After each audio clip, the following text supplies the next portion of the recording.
Sosa, Todo Cambia, here on Democracy Now!, democracynow.org, The War and Peace Report. I'm Amy Goodman. As we continue our discussion about the historic verdict against former Guatemalan dictator Efrain Rios Montt, found guilty Friday of genocide and crimes against humanity, sentenced to 80 years in prison. Shortly after the verdict was announced, Guatemala's current president, Otto Pérez Molina, was interviewed on CNN en Español, Spanish CNN.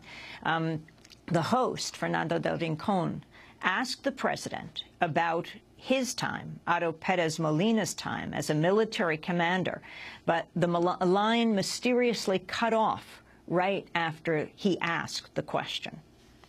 Porque en septiembre de 1982, In September 1982, Alan Nairn, an investigative journalist, had documentation where Major Tito Arraiz appeared in a video in which he said, quote, "All the families," referencing to the families in the zone, "are with the guerrillas." That's what you said in September 1982 in the video, in an interview with Alan Nairn, an investigative journalist from the United States, who for certain was there to be questioned in this process against Rios Montt. En este proceso contra Ríos Montt. Se cayó la señal. Let's see if we'll return with the president to see if we'll hear his response to that.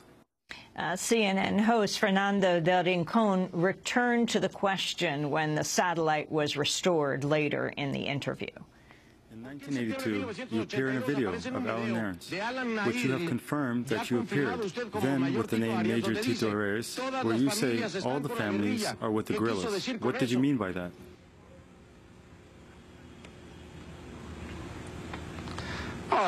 Look, this is another case where a phrase is taken out of context of what we were talking about. I don't think the thing is like that, Fernando. No one is taking anything out of context. It is a video where it is a declaration you made.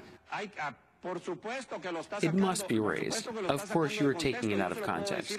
I can tell you here now. If you want, I can explain. In 1982, and you can come here to verify it everywhere, the faction of the guerrillas that was called the Guerrilla Army of the Poor in that area involved entire families, without respecting their ages, from the elderly to the smallest children.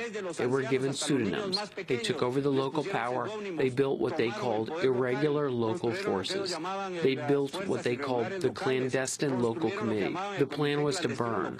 Better said, it wasn't just a plan. They actually did burn the entire municipalities in order to... Mr. President, I must interrupt you. That was the context in which we were living.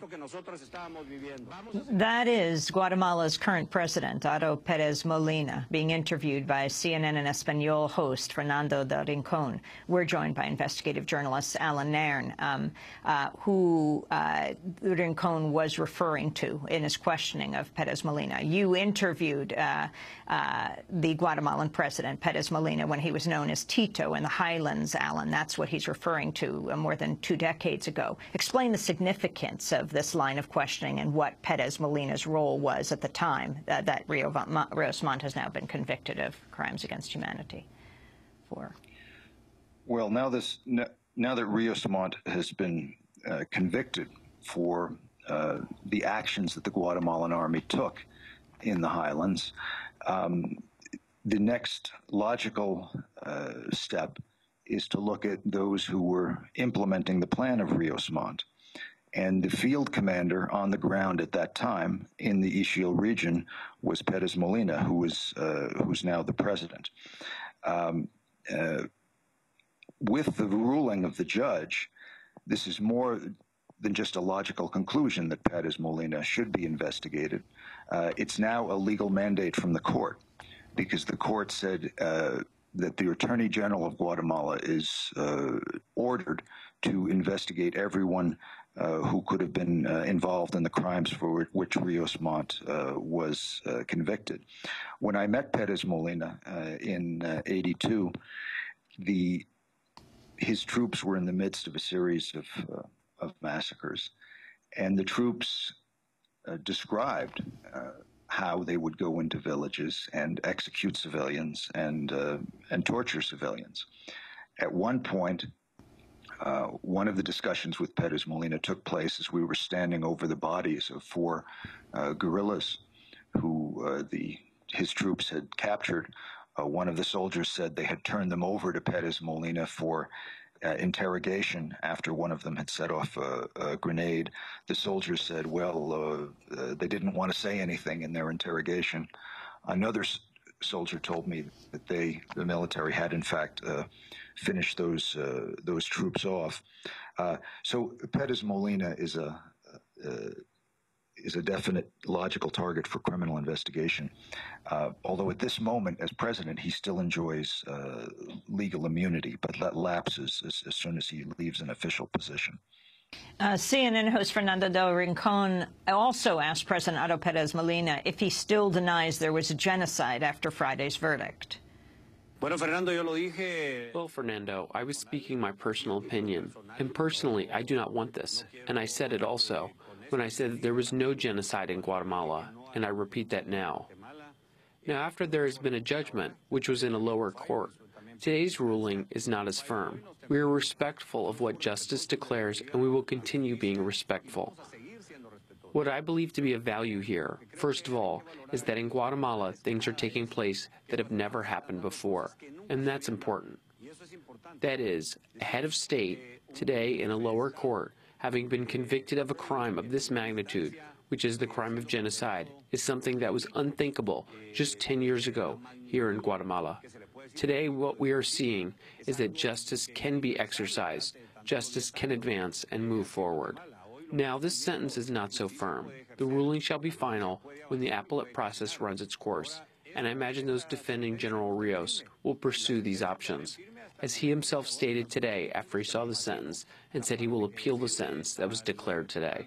CNN host Fernando del Rincon pressed President Molina further, asking him if he would go against the Guatemalan justice system and continue to deny that there's a genocide.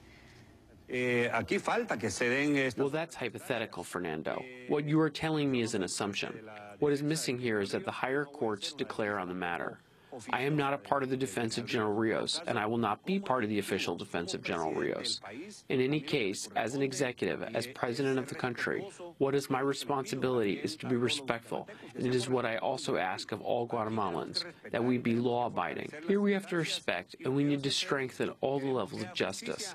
And what I have always said, we want justice to be served, but we want it to be a justice that is not biased to one side nor the other, because it would cease to be justice. And then what would happen is that Guatemalans would lose rather than be strengthened. They would lose confidence in the justice system. I'm not going to issue an opinion at this time. That's the Guatemalan President Otto Pérez Molina being interviewed by CNN. Investigative journalist Alan Nairn, your response. Well, at one point, it sounds like Pérez Molina is trying to take credit for the trial. And the trial happened against his will. And in fact, just a few weeks ago, he intervened behind the scenes to help kill the trial. And it was only revived after an intense backlash from the Guatemalan public and also international pressure. This morning's Wall Street Journal carries a piece that has additional evidence citing various residents of the areas that Pérez Molina commanded, also talking about him committing atrocities. One of the remarks that Pérez Molina made in response to the verdict against Rios Montt, he was echoing the comments of the American Chamber of Commerce, which represents the U.S. corporations in Guatemala, was to say that this verdict will discourage foreign investment in Guatemala. It's a very revealing comment because foreign companies, when they come into a country and are looking to invest, they want some laws to be enforced, like the laws on contracts, and they want other laws not to be enforced, like the labor laws and the laws which stop them from murdering their employees if they try to organize unions.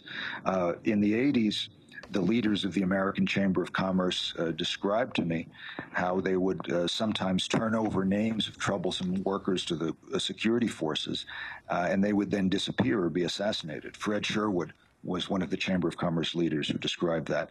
And now, with this verdict, it seems that Pérez Molina and the corporate leaders And the elites in Guatemala in general are worried that they may have a harder time killing off workers and organizers when they need to. And it's especially relevant right now because there's a huge conflict in Guatemala about mining. American and Canadian mining companies are being brought in by the Pérez Molina government to exploit silver and other minerals. The local communities are resisting. Community organizers have been killed. There was a clash in which a police officer was killed. So Pérez Molina has imposed a state of siege in various parts of the country. And just the other day, the local press printed a wiretap transcript of the head of security at one of these mines, in this case the San Rafael mining operation, where the security chief says to his men regarding demonstrators who were outside the mine, he says, "Goddamn dogs! They do not understand that the mine generates jobs. We must eliminate these animal pieces of shit. We cannot allow people to establish resistance. Kill those sons of bitches." And the security people later opened fire. This is the way foreign companies operate, not just in Guatemala but around the world. I mean, it's this kind of non-enforcement of law that made possible the Bangladesh factory collapse that killed over 100 workers. And now they're worried in Guatemala, over 1,000 workers, that this Rios Montt case could also set a precedent for just starting to enforce the murder laws. And that can make their life a little more difficult, that can raise their labor costs. It has very serious implications for them. And another aspect of this is that there's going to be a fierce counter-reaction against this verdict this week from the oligarchs, from the former military. They're putting things out into the public, calling Judge Barrios a dirty gorilla, a hysterical Nazi. They have people following her around town with video cameras to try to imply that she's not behaving in a proper manner for a judge. They're going to try to get the courts, which are other courts, which have traditionally been tools of the oligarchy and the military, to nullify the verdict against Rios Montt. This battle is far from over. Alan, there are three remarkable, prominent women who are part of this verdict, who have helped to make it happen. One is the Nobel Peace Prize winner, Rigoberta Menchú, who brought suit that has led to this trial. One is the Attorney General, the first woman Attorney General, Claudia Paz y Paz. And then there is Judge Barrios, the judge in this case. Can you talk about these women? Well, it was Rigoberta Menchú who helped to get this whole process started years ago. With legal cases filed against Guatemalan generals for atrocities in the Mayan region. That helped produce a criminal court case in Spain, where in the Audiencia Nacional, where the Spanish courts indicted and tried to extradite Guatemalan generals and former officials to Spain. I testified in that trial, and one of the survivors of the massacres who testified in that trial mentioned that Pérez Molina, this was an aside in the trial because there were so many officers who were implicated, that Pérez Molina had been involved in this man's torture. One of the reasons that this case against Rios Montt has been able to go forward is because the current Attorney General, Paz y Paz, is a person of great integrity and has allowed it to go forward, obviously against the wishes of Pérez Molina and the oligarchy. And Judge Barrios was the one who was directly on the line since she ran the trial. She was the one who had to deliver the verdict. As she left the courthouse every night, you could see her wearing a bulletproof vest. The judges and prosecutors involved in the case received death threats. In one case, a threat against a prosecutor. The person delivering the threat put a pistol on the table and said, "I know where your children are." It takes a lot of courage to push a case like this, and there are enough people in Guatemala who have been willing to stand up that it's been able to go forward, but they're doing so at considerable risk. And just to give you an idea of the kind of environment they're operating in, there's a piece that just came out in Plaza Pública, one of the kind of the leading political magazine in Guatemala, where they interview the families of the military who have been protesting against the Rios Montt trial. These are young people now extremely rich because of all their money their parents stole in the military. And one of the topics that they talk about in this interview is the rape charges against the generals and colonels, because witness after witness talked about how indigenous women would be raped in the course of these massacre operations. And one of the military family men says that, yes, these rapes, some of these rapes may have happened, but they didn't happen as a rule. And he then defends the military men by saying he doesn't think that they would systematically rape the indigenous women. And he then uses language so vile that I can't repeat it on the air. But the essence of his argument is that his argument is not that they wouldn't have done it because it would be wrong to rape, or because it's against the law to rape, or because these military men have honor, or because it's indecent to rape. His point was that they wouldn't have committed these mass rapes because they wouldn't have, because of personal characteristics of the indigenous women, they would not have found them desirable. But he expresses it in the most disgusting language you can imagine. This is the oligarchy that has now been, and the military that has now been stung by this verdict, and is itching for payback.